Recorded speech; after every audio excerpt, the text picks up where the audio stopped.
Okay, everybody, here we go. I'm all by myself. 4th of July week. I know you're all busy. I'm going to go ahead and share. We're going to cover the last 2 chapters, and then you'll have all the lectures you need for the graduate students, or the graduate course, so we'll be good. So let's get this PowerPoint up. Here we go.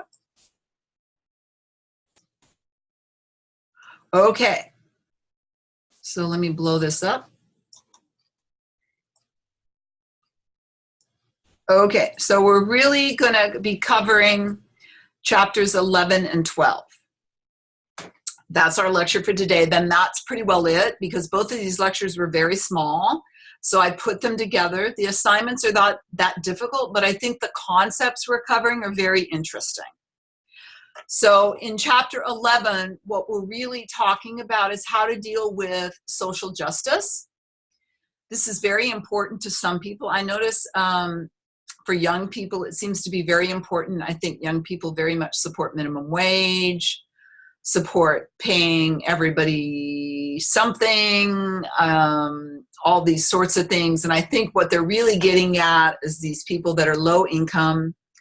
And if you keep doing projects, what you're going to see is the people that tend to have money to do projects are rich people. So you will tend to have projects concentrated in areas that generate a lot of private projects whose owners already have a lot of money, because it's kind of like been shown to be that the rich get richer and the poor get poorer. Why is that? Because once you have resources, then you make more and you're able to invest in other projects. If you have nothing, then it's difficult to get traction. So we see this coming up in third world countries with the Grameen Bank and things, where we try to loan money to very poor people so they can get started. And once they get that kind of startup, then they can do much better, because they really are unable to save out of what little they have to really kind of get some traction on investing in a project that will return net benefits in the future. So this is really what we're talking about in chapter 11. And what we're going to be doing is trying to weight benefits in order to account for income distributions. So we're going to try and look at the difference between people with lower incomes and people with higher incomes, and see if we can't adjust those project benefits to actually make that MPV look more attractive. Because if you're doing projects in poor areas, it's often that you really won't have the benefits to society that you might see in a richer area, and we'll talk about why that is, and then we try and adjust for that. Because otherwise, when you go down to legislators and places like that, those people are very well versed in dealing with private businesses and their lobbyists. So their lobbyists are always trying to convince them what a great deal it is. And as you deal with the local government, you'll see a lot of interest in producing jobs and producing income. So as they focus on that, they're going to tend to want to cherry pick these high-end projects. Another reason that happens is because private businesses that are making money off these projects can afford to send someone down there to the legislature who's able to communicate how wonderful a project is and be very convincing about that. People that don't have a lot of money are trying to work, trying to take care of what else they need to take care of, and they don't have a lot of resources and a lot of ability to really make that sales pitch on the level that private businesses may be able to do, because they're very busy. They may not quite understand how to sell their case. This is stuff that's very difficult, some of this Excel, NPV stuff. So if you haven't really been to college and gone into a finance program or gotten an MBA, or maybe all you took was this class, who teaches this stuff? Not a lot of people teach this stuff, so it's not something that person who's not involved in businesses may understand. So this becomes very challenging when you have these small money projects that maybe produce great benefits in a poorer area, but in a richer area, they want these bigger, more grandiose, high dollar things. And that looks very attractive to legislators, where these small little projects don't look attractive. For my personal opinion, I always prefer smaller projects. Large projects are difficult to make pay. I like a very family, community-centered project. So I'm a very big fan of this idea that we're going to try and be sustainable by adjusting our projects to kind of play up those benefits that accrue to people that maybe are disadvantaged. So here's kind of how we do it. We look at how to really figure out how society values these things. And we really need to do it quantitatively, because there's like two types of distributions that we're really thinking about. First is atemporal. So the first thing when you're looking at this project, like how are the benefits distributed among these various income groups? That is a little difficult to figure out sometimes, and that's what's the worst part of this whole thing. In this class, we're going to give you this information and you just move forward from there. But if we don't give you this information, just figuring out how this project will impact different groups of different income or socioeconomic levels is kind of difficult. But we really need to understand that, and it's within that same time period. So you'll have a set of annual benefits, and then you'll say, how are these benefits distributed? And we have been talking about this already, to talk about social equity and distribution within the community. So we've talked a little about this. It's not that easy to do, because in this case, you're really talking more about socioeconomic groups rather than clearly defined stakeholder groups. So that makes it sometimes a little difficult to get a handle on how these distributions look. And that's what you really need to do this weights. Another thing that we're trying to look at is intertemporal distribution. So atemporal is in the same time frame, intertemporal is between times, and it looks at changes over time. And the biggest thing here is savings versus consumption. One of the biggest problems we have with sustainability is that poor people are unable to save. They consume everything they get. And because they consume everything they get, they're very unable to save for the future and these projects. So that's why we have these small microloans, like the Grameen Bank has, or group lending. In China, they do family or group lending. They don't have financial institutions that will do much for them. And a lot of third world countries have this, where you'll go to the money lender. So there'll be some sort of way you can get borrowing going forward. But the problem is if you're very poor, you just don't make enough to save. So that is, in fact, another reason why the rich then get richer, is because they have the ability to save while the poor does not. So in most cases, we're valuing this ability to save because we make profits and then we save it to next time and then we invest it again. But if you have very poor communities, the reason why they continue to go downhill is there's no ability to invest. So this really ruins things. And this is one of the areas why we see projects going to benefit the rich, because we value savings. We value savings because if we don't save, we have no money to invest in the future. And if we don't have investment, we have no ability to keep producing in the future. You must always keep investing in yourself, in your community, to keep things moving forward. We can't all just be consume, consume, consume. And this is one of the things that makes the poor really unable to engage in sustainability. So that's really what we're trying to deal with here. So what we're going to do is trying to calculate weights on distribution in the same time period between different socioeconomic groups, and then distributions over time that are affected by changes in savings and consumptions. So let's kind of get a picture on how this looks. So here we have 3 income groups. The first income group has an income of $30,000 on average a year. The second one has an income of $40,000, and the third one has income of 70. So that third group does pretty well. And then what is this MPS? That is what economists call the marginal propensity to save. So you notice here that this low income group only saves 5 cents on the dollar. That's all they can afford to save. It's not a judgment call. It's simply understanding what they're capable of saving. The second group saves 25 cents on the dollar, which is still actually quite a bit. But of course, it's just an example. I think it's a little unrealistic, but still. I think the marginal propensity to save across the US is like 7%. And they're trying to constantly get us to save more so we can save for our retirement.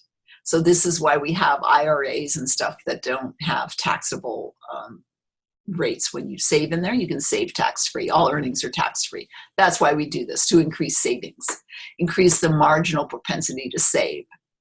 And the third group, which is clearly the wealthiest group, can save a lot. So we see here, here's our projects.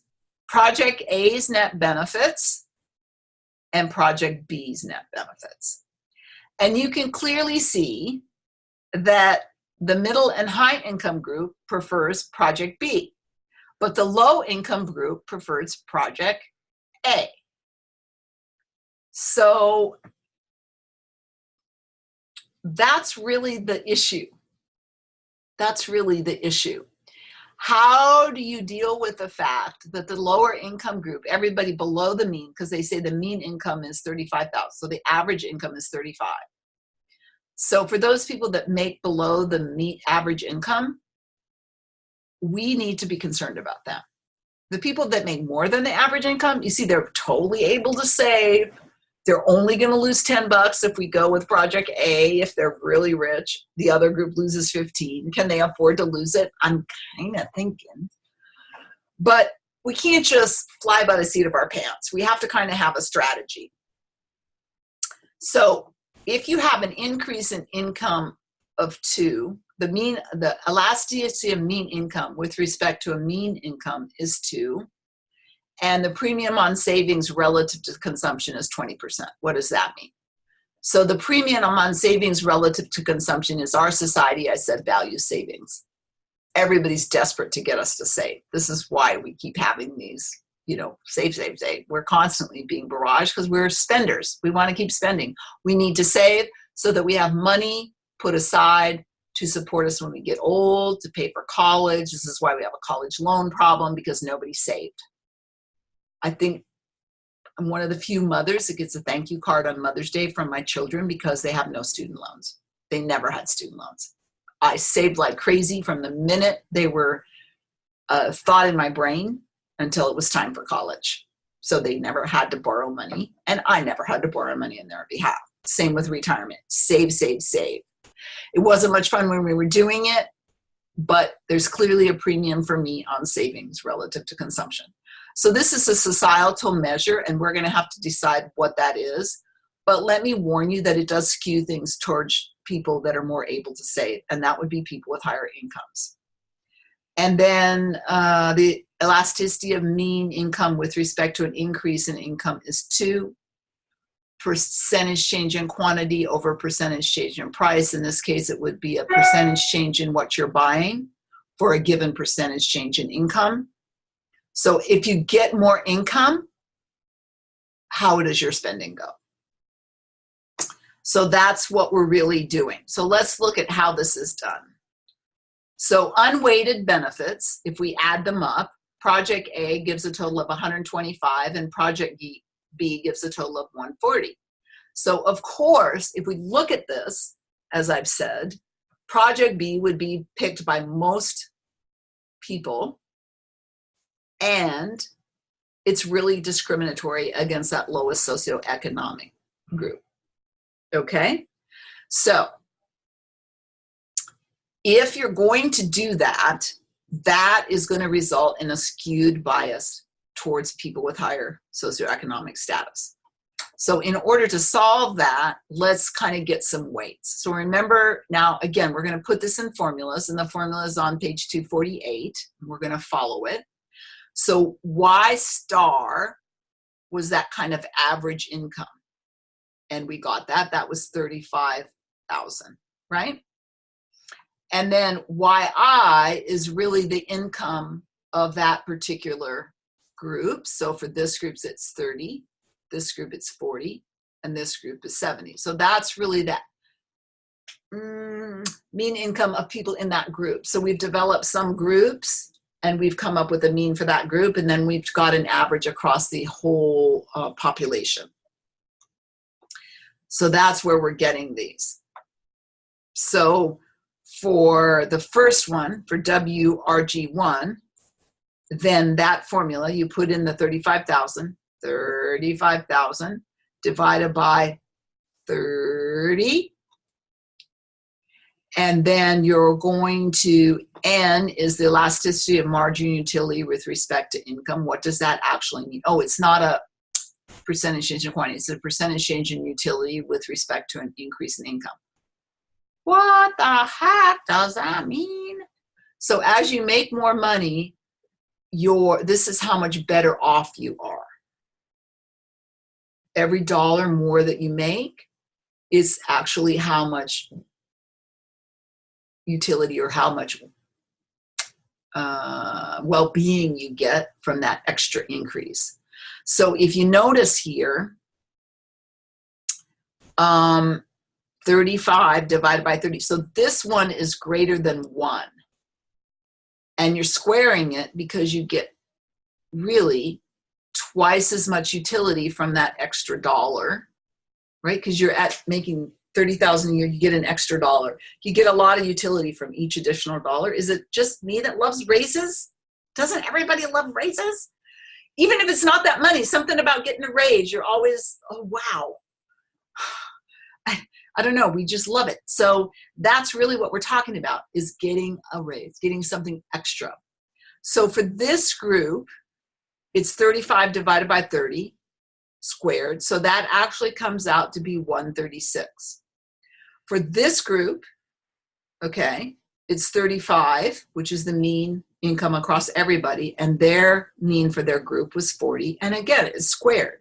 But you notice, and I want to point this out very clearly, that this results in really a smaller amount of utility for this group, right? Because their weight is only 0.766. Why is that? Well, think about it. You're really, really hungry. You're looking to have your favorite meal, right? When's the best bite? The first or second bite, right?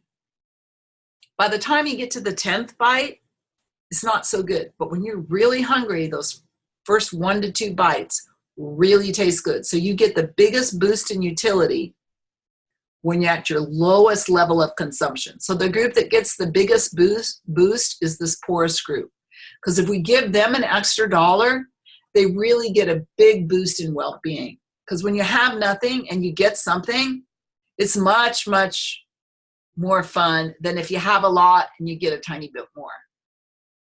If you already got a lot, you're really not going to get much well-being out of that little additional amount. So that's really what we're discussing. So if you look at these weights, you simply plug them in.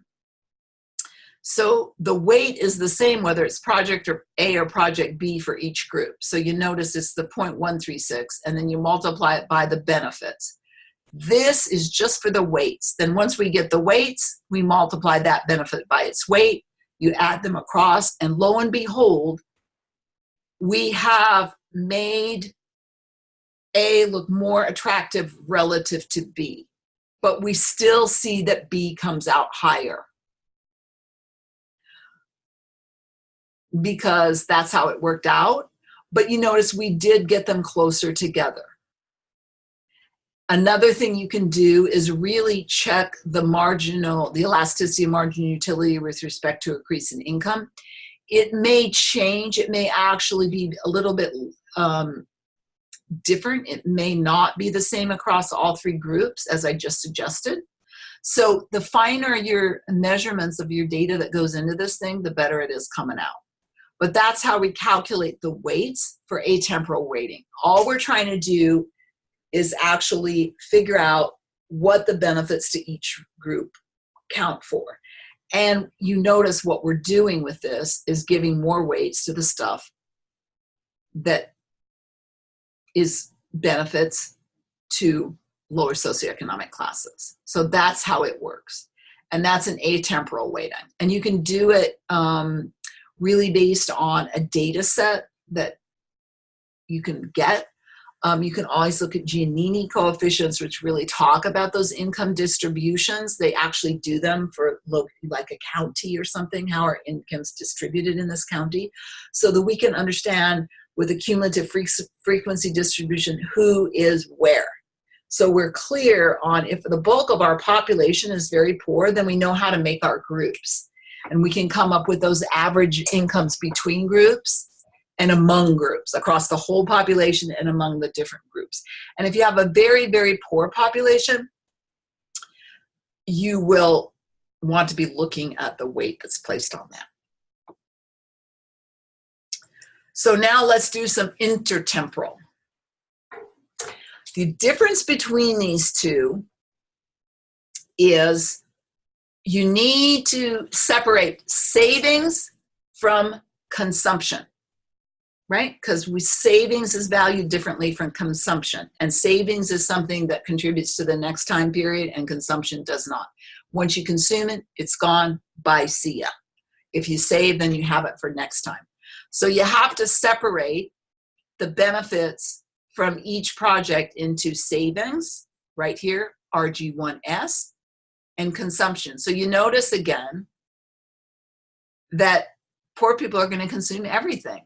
They're not going to be able to save much. And you look at these more higher income groups, and they have a very big savings rate. So when you reward for intertemporal weighting, you're really going to reward savings, right? That's what you're going to do. You're going to try and weight that a little more. So how do you figure out that weight? Well, you know, those right here, you'll see 136, 136. So the weight on consumption stays the same as it did with the atemporal. That weight is the same. What changes is the amount that you multiply it by. Before it was 50, but now we're only going to multiply it by the consumption. How do we get this? The marginal propensity to save lets us calculate this, right? The marginal propensity to save, and I think we had that back here.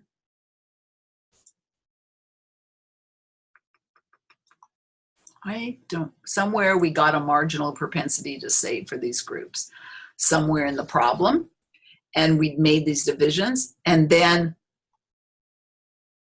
let's translate this notion that the premium on savings of 20%, what does that actually mean? It means that $1 worth of consumption is equal to $1.2 in savings. So the weight for savings is 1.2 because you have a 20% premium. So you just add that on to 1 as if it's a decimal. And somewhere, which I can't figure out. Oh yes, here's where we got the marginal propensity to save, right here. I knew we got it. So it was right here is our marginal propensity to save. So 0.05 times 50 gives us a savings of 2.5, and 95%, 0.95 times 50 gives us 47.5. Then the marginal propensity to save changes to 0.25.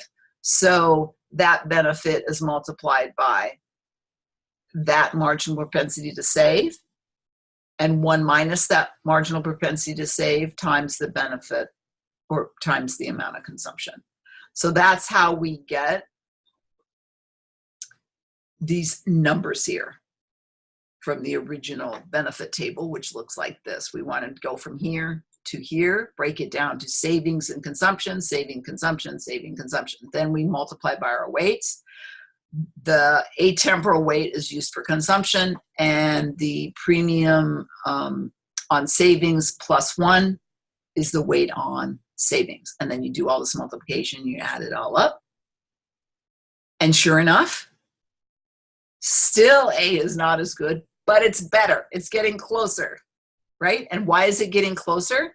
Because we've broken up the savings and investment. And even though we value the savings a lot, we don't really value their consumption very much.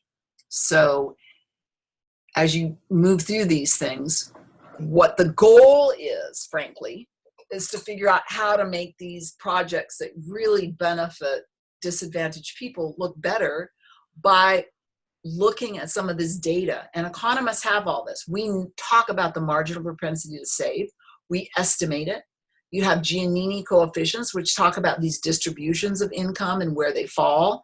These are common secondary information that one can find in the US very, very quickly. We constantly stress about the marginal propensity to save and try to increase it all the time. We have a lot of financial education to help us figure out how to convince people to save, because this is what we want them to do. We love savers. So that's why we feel like we have the data generally to do these types of things.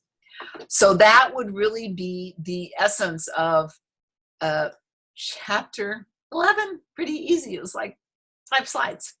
So now let's go to chapter 12, which is evaluation of non-market goods. So we have beat on market goods until I'm sure you're sick of hearing me talk about shadow prices. And now we're going to kind of talk about things that are not sold on markets. So some things really cannot be bought and sold. Can't buy love, maybe for a couple hours, but on the whole, you can't do that. A gorgeous sunset. Maybe you can fly somewhere that has a gorgeous sunset, but you're not sure you're going to see one. But when you see one, they're great. The smell of the forest after a good rainstorm. The peacefulness of sitting next to a stream and listening to the babbling brook. You know, it sounds so peaceful and nice. Whatever your whatever your personal dream thing is, like the Norwegians are now the happiest people on earth because they visualize their happy place. So whatever that is not something that costs you money, right? You can keep it in your brain. But what really causes a problem with goods and services when they're unable to be sold on a market is that we really need to have this ability to exchange property rights.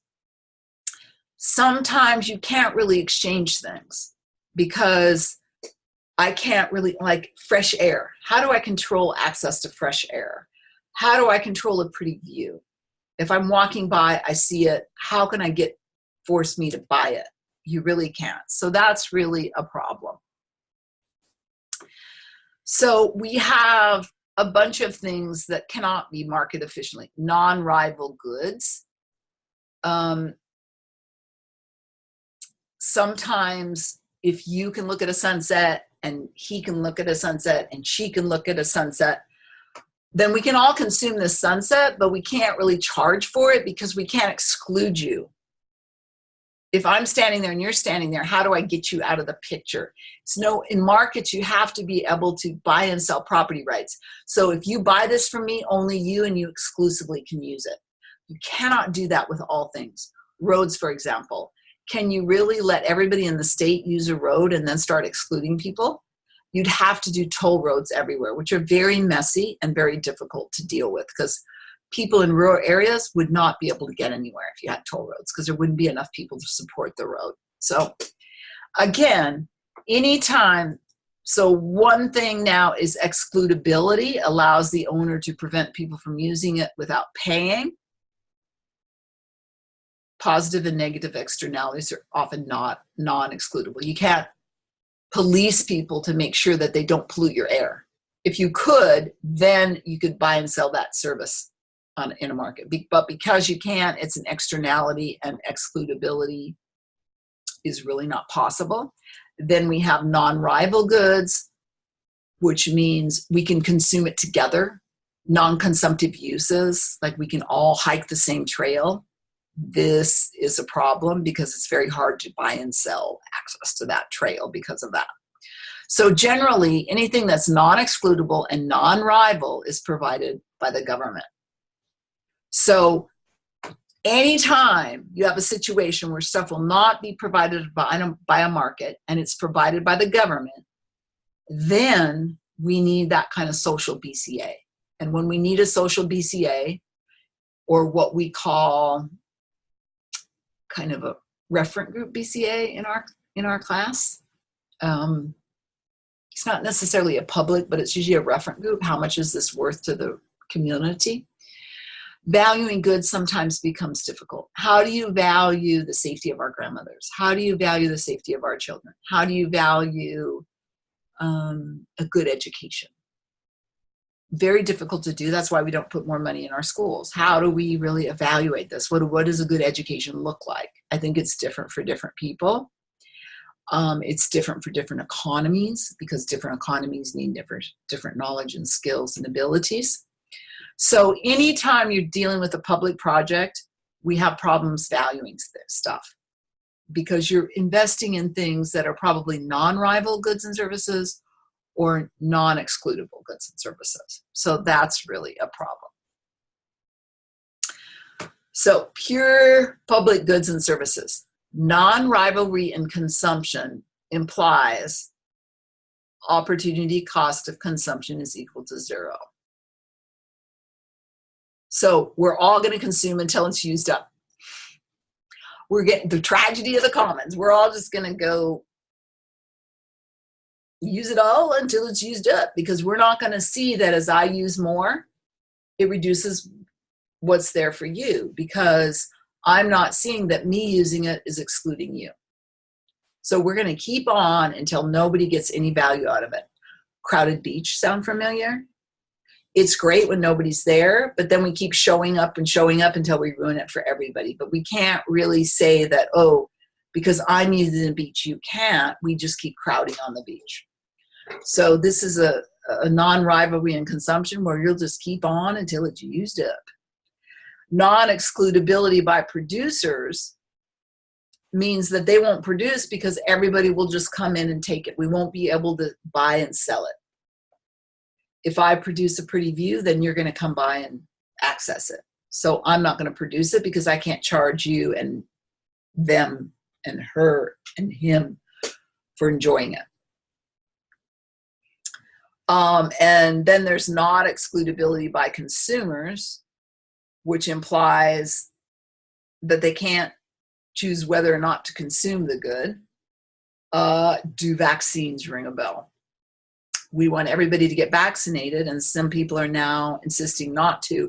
This is causing a major public health thing. So I think now we're going to have laws that basically says public good, you got to have it, and then because people will be poor, we will have to provide those vaccines. Because we can't exclude people, because if we exclude people, that's a problem. So we're going to have to probably do a project where it's a public good to provide that vaccine.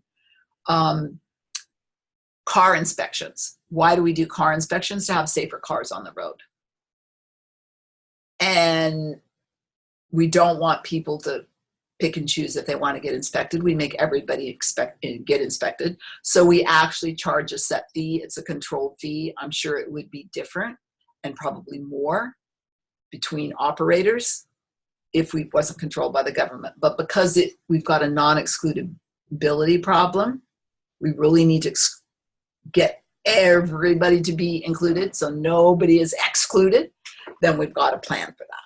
So that's a problem. Private goods will never be facing these situations. In all these cases, private goods will not be facing non-rivalry and consumptions. No one is going to let you go into a store and consume until you're done. Just keep on consuming for free, as if it's free, until there's just simply no opportunity cost. It just won't happen. There's always an opportunity cost because you have to pay for it. So the next one you have to pay for, and the next one you have to pay for. But when you're looking at public goods, you can go into a forest and sit there all day long. You're not going to pay more for getting to that forest. Excludability by producers. You will not produce something that people are just going to take away from you without paying. So that's never going to happen in a private market. And then forcing customers to buy only happens in government markets. So we are only talking about public goods when we're dealing with these three cases. Now, semi-public goods will meet criteria 1 and 2. So what are some semi-public goods? You can consume them until they're used up. So say public schools. Public schools are semi-private. I mean, you can go to them, but there is a little bit of control. You can't just go to anything you want. You can't go to any school you want. It's all controlled by school district. There's like things you have to do. You can't behave in a certain way. You have to have your vaccine. You got to have your schedule, meet this schedule, right? You don't have a lot of choices on your schedules and who your teacher is and all these things. So they're kind of semi-public. And so those types of goods we really need to also worry about too.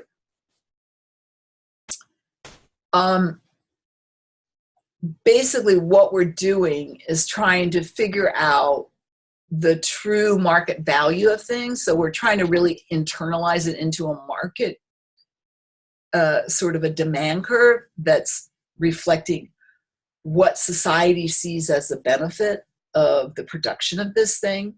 It doesn't matter whether it's a public or private good. There still is this idea that we want more of it, but as we get more of it, it's worth less to us. So we really want to understand how does it react as we get more and more of it, because it's a value thing. It's similar to shadow pricing. As you get more and more of something, it will go down in value. So we don't really think that the public government should give us everything on everything and everything.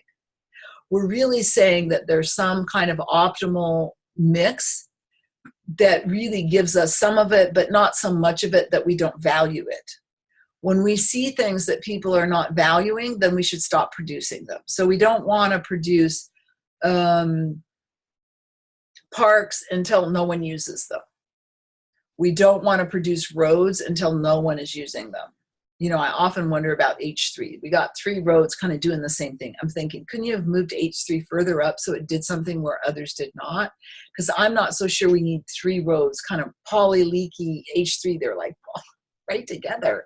Couldn't we move these public projects out so that we have more value created in community? Because when we have a disaster, there's no way to get across the mountains as you go up to Laie. It would be really nice to be able to cut over once in a while. And I'm sure you're feeling that way if you're trying to drive the poly. Like, how do we get around these problems? So these are some of the sorts of things that we're trying to think about, is really looking at what are those values of these things to the community. And again, value is a deep discussion. It's very personal, and sometimes it isn't, because some basic things people think we all really must have. So we kind of have these breakdowns on what contributes to total economic value. So we have direct use value. I consume it or I use it, but it doesn't get consumed, like recreation. I go on a hiking trail, I don't use it up. So it's a non-consumptive use. And directly, the ones that I consume, the trails I go on, and the consumption I personally do is a direct use value. If I go on the trip, then I've consumed the trip. Then you have indirect use value, where you provide goods and services that are not directly consumed. What goods and services are not directly consumed? Roads, schools. They don't disappear, right? The road doesn't disappear if we use it. It's still there for the next person. So it's not directly consumed. So it's an indirect use value, because none of us actually take it home in our pocket, but we use it. And I'm sure there's a lot of stuff that you use. It's like, oh, that was nice to have. And then we have the quasi-option value, which is really this idea of, I don't want to use it now, but I might want to use it in the future. And again, this is where we get people that are very hedging their bets. So this becomes kind of a little bit more out there, but something people do think about it. I think we have that situation with water here in Hawaii.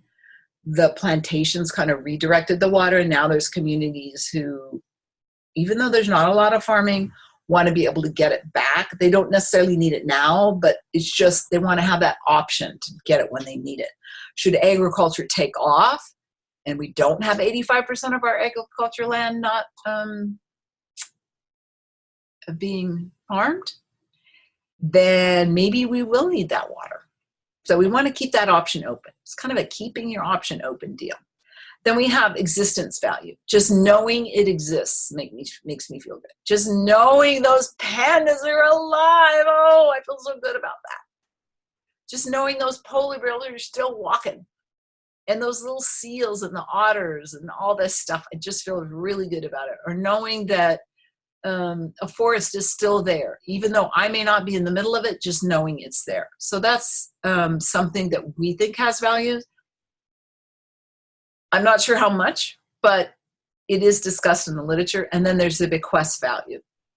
This should be very important for sustainability, that we don't use it up, that I saw a forest and my kid can see a forest. Think of the things that your parents tell you that you never got to see. How about drive-in movies? There used to be a drive-in movie in Kailua. There used to be one actually in Pura Ridge, right across near Pura Ridge Center. Both are gone, but I can tell you, I would so love to have drive-ins to take my grandkids to. It was so much fun to go to the drive-in Hawaii, just sit out there and watch movies, 3 movies, you know, all night long. Kids run around, the dogs, lawn chairs. It was great. So leaving that for future consumers, I would have loved to have done that. But drive-ins went out. Even movies. Now we're not even going to movies. We're streaming all the time. So again, how do you maintain these places through time? Because the way the world used to look is not the way it looks like now, and it will get worse. So particularly with global climate change, we may not have any coral reefs. So, okay. So those are our kind of different values, and we can estimate these all different ways. And you may just estimate direct use values. You may not estimate bequest values, but these are all the different types of values that economists has identified. So let's just talk about how do we do this, because it's not easy. We have something called the production approach. I kind of like this one because it's very real to me. So it's things like, how do you prevent damage? That could be how much it costs you to prevent someone from messing it up. So you figure, well, that's what it's worth to me because this is what I'm going to spend to save it. Or this is preventative. This is what I'm going to spend to fix it. So that must be like now it may not be all it's worth to you, but at least in my mind, it's a base value. I did some water quality studies with the student several years ago, and we actually looked at how to prevent nearshore water contamination. So we actually costed out all those options.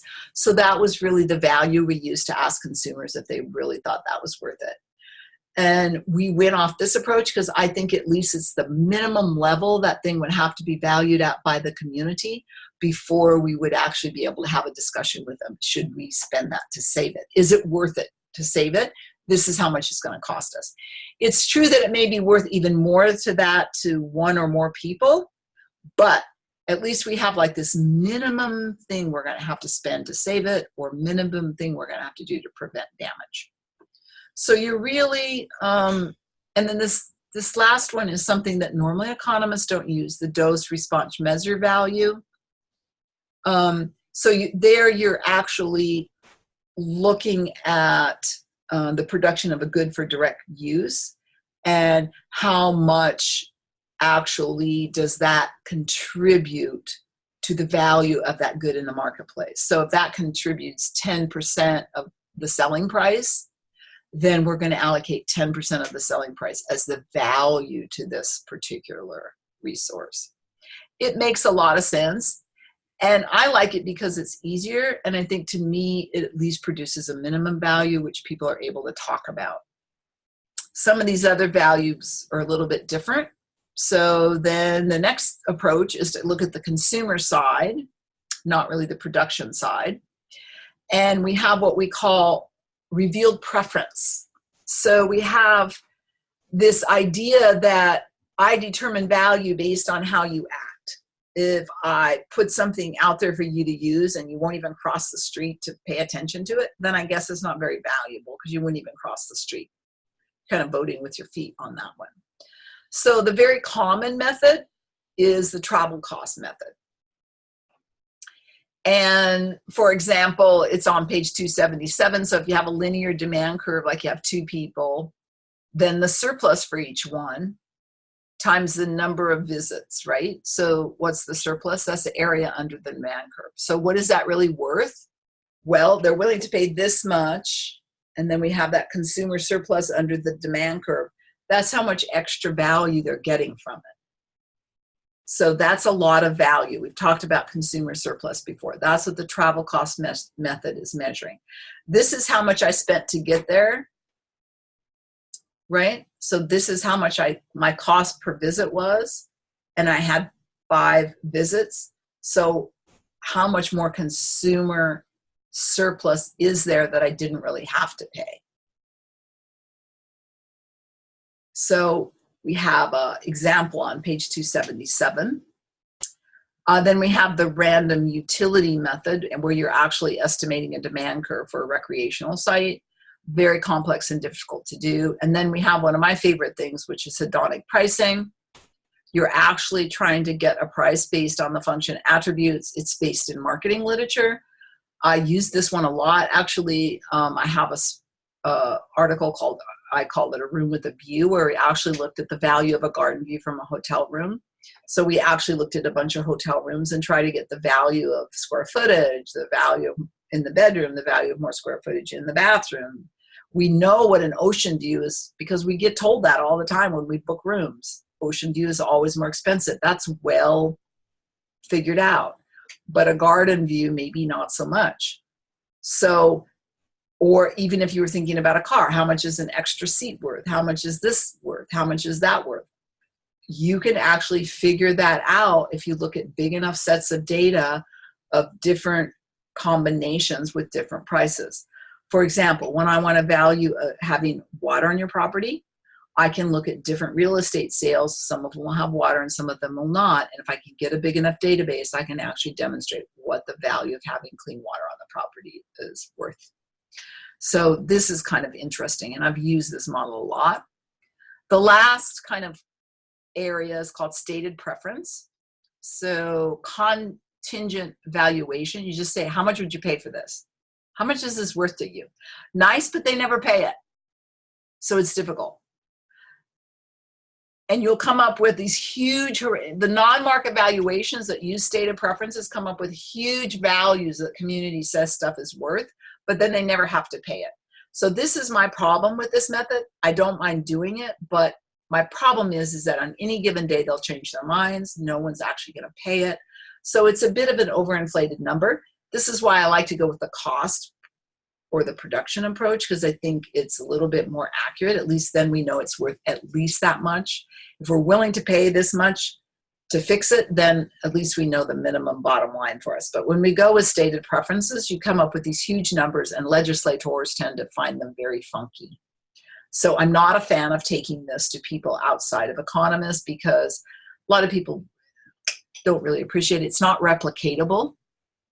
We can't call up someone and get a cost. We're asking a bunch of people. You can't replicate a survey. You can't.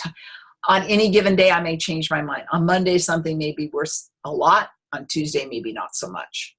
So we change our minds. We're fickle. When there was this whale in the Bay of California, saving whales was so hot, everybody was coming up with huge numbers. And then as soon as that whale left, nobody cared.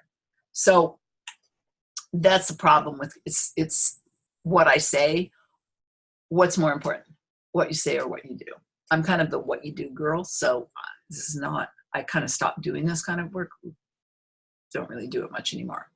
So those are the ways to actually look at these things. So in your homework, it's pretty straightforward what you're going to be doing. And what you're going to be moving through is the production method, where you're actually costing out different ways to, I think it's water quality. You know, what does each one cost? And we're really going to try and find the one that's the least costly. Then they'll talk to you about a little bit of one of this. The second problem is more of a willingness to pay, which is fine. It's just sometimes a little bit more difficult to interpret because it's spread over a bunch of people. And then are we at mean willingness to pay? Are we looking at ranges? Are we graphing them? How exactly are we looking at these numbers?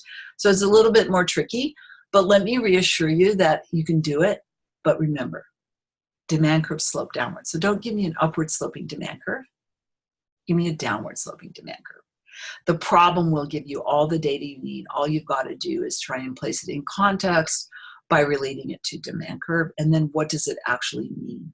You know, who values it more? We have different groups that value things more or less. This helps us make decisions on things like charging. Look at Hanama Bay.